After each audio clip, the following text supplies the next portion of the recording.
마태복음 21장.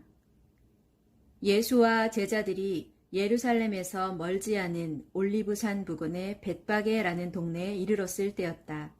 예수께서 제자 두 사람을 보내시며 말씀하셨다. 저 동네로 들어가면 나귀 한 마리가 그 새끼와 함께 매어 있을 것이다. 그 나귀를 풀어서 내게로 끌고 오너라. 혹시 누가 왜 끌고 가는지 묻거든 그에게 대답하기를 주께서 쓰시겠답니다 하여라.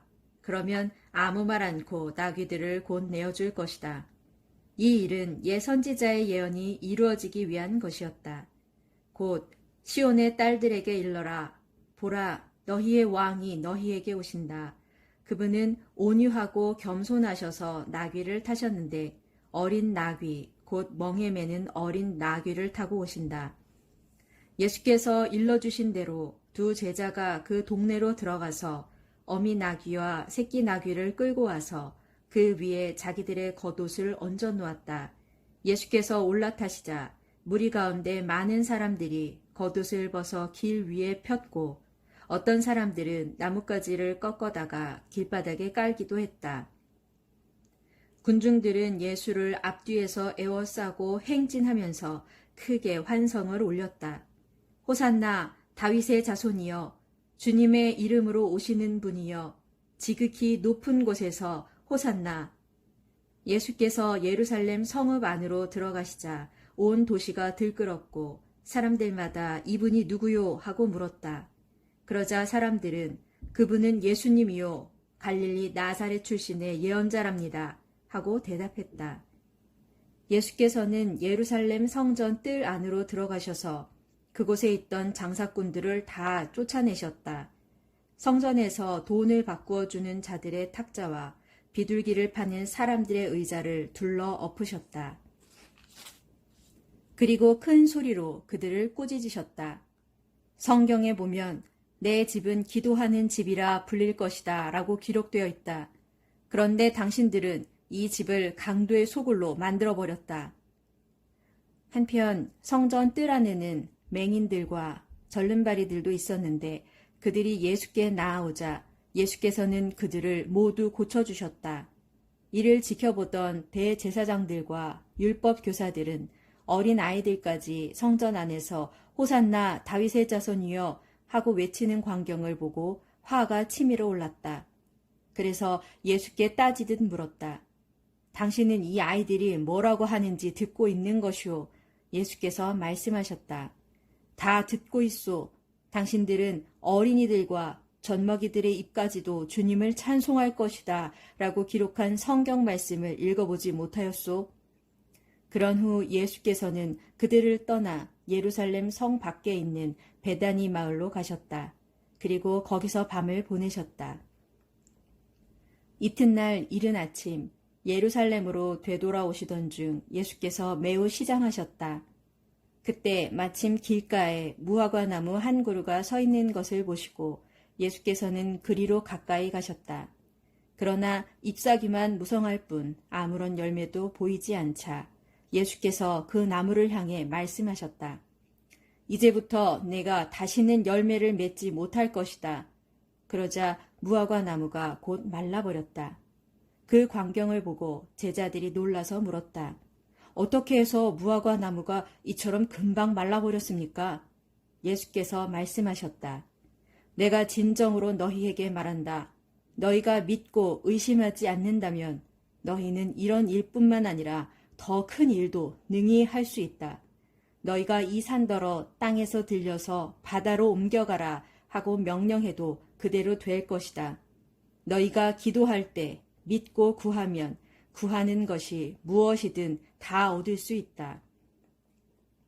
예수께서 예루살렘 성전에 들어가서 가르치고 계실 때였다. 대제사장들과 유대 지도자들이 예수께 와서 무슨 권한으로 이런 일을 하며 또 누가 이런 권한을 주었는지 말하라고 추궁하였다. 예수께서 그들에게 말씀하셨다.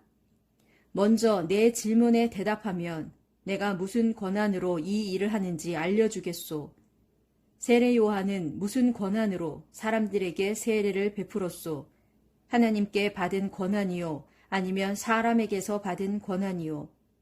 그러자 그들은 자기들끼리 의논하였다. 하나님께 받은 것이라고 대답한다면 그러면 왜 세례 요한을 믿지 않았느냐고 추궁당할 것이 뻔했다. 또 사람에게서 받은 것이라고 대답하자니 군중들이 두려웠다. 군중들은 모두 세례 요한을 예언자로 받아들이고 있었기 때문이었다. 결국 그들은 이렇게 대답하였다. 우리는 모르겠소. 그러자 예수께서 말씀하셨다. 그렇다면 나도 당신들의 질문에 대답하지 않겠소. 당신들은 이것을 어떻게 생각하시오? 두 아들을 둔 사람이 있었소. 아버지가 큰 아들에게 말했소. 얘야, 오늘은 포도원에 가서 일하여라. 큰 아들은 예, 가겠습니다. 하고 대답하고는 정작 포도원에 일하러 가지 않았소. 아버지는 작은 아들에게도 똑같이 말했소. 작은 아들은 싫어요, 아버지. 하고 대답했지만 뒤에 뉘우치고는 포도원에 가서 일했소. 이 말씀을 마치시고 예수께서 물으셨다. 두 아들 중 아버지에게 순종한 아들은 어느 쪽이요? 그들이 대답했다. 물론 작은 아들입니다. 그러자 예수께서 그들에게 말씀하셨다. 내가 진정으로 당신들에게 말하겠소. 세리들과 창녀들이 당신들보다 먼저 하나님 나라에 들어갈 것이요. 세례 요한이 당신들에게 옳은 길을 보여주었을 때 세리들과 창녀들은 그의 말을 들었지만 당신들은 듣지 않았소. 당신들은 옳은 길을 보고서도 끝내 뉘우치지 않고 그를 믿지 않았소. 이제 이 비유를 들어보시오. 어떤 주인이 포도원을 일구고 울타리를 둘러쳤소. 포도즙을 짤 큰 구덩이를 파고 망대도 세웠소. 그런 후에 포도원을 소작인들에게 맡기고 멀리 여행을 떠났소. 수확할 때가 되자 포도원 주인은 종들을 보내 소출을 받아오라고 했소. 그런데 소작인들은 종들을 붙잡아 하나는 때리고 하나는 죽이고 하나는 돌로 쳤소. 주인은 다시 더 많은 종들을 보냈으나 결과는 마찬가지였소. 그러자 주인은 설마 내 아들은 함부로 대하지 않겠지 하고 생각하여 자기 아들을 보냈소. 소작인들은 그 아들이 오는 것을 보고 수군거렸소. 저 사람은 포도원을 상속받을 사람이다. 잘됐다. 저놈을 죽여버리고 포도원을 우리가 차지하자. 소작인들은 주인의 아들을 붙잡아 포도원 밖으로 끌고 가서 죽여버렸소. 일이 이 지경이 된다면 포도원 주인이 돌아와서 이 소작인들을 어떻게 할 것이라고 생각하시오? 유대인 지도자들이 대답하였다. 물론 포도원 주인은 악한 소작인들을 모조리 죽이고 소출을 제대로 바칠 만한 다른 소작인들에게 그 포도원을 맡길 것입니다. 그러자 예수께서 그들에게 말씀하셨다. 당신들은 성경에서 이런 말씀을 읽지 못하였소? 집 짓는 이가 버린 돌이 이제는 모퉁이를 바치는 머릿돌이 되었다.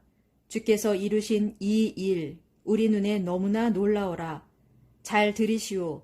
하나님께서는 당신들에게서 하나님 나라를 빼앗아 그 나라의 소출을 제대로 바칠 백성들에게 맡기실 것이오. 누구든지 이 돌 위에 넘어진 사람은 모두 다칠 것이고 이 돌 밑에 깔리는 사람은 가루처럼 으깨어질 것이오. 대제사장들과 바리새인 지도자들은 이 비유가 자기들을 두고 한 말인 것을 알아차리고는 예수를 체포하려고 하였다. 하지만 예수를 예언자로 믿고 있는 군중이 두려워서 감히 그렇게 하지 못하였다.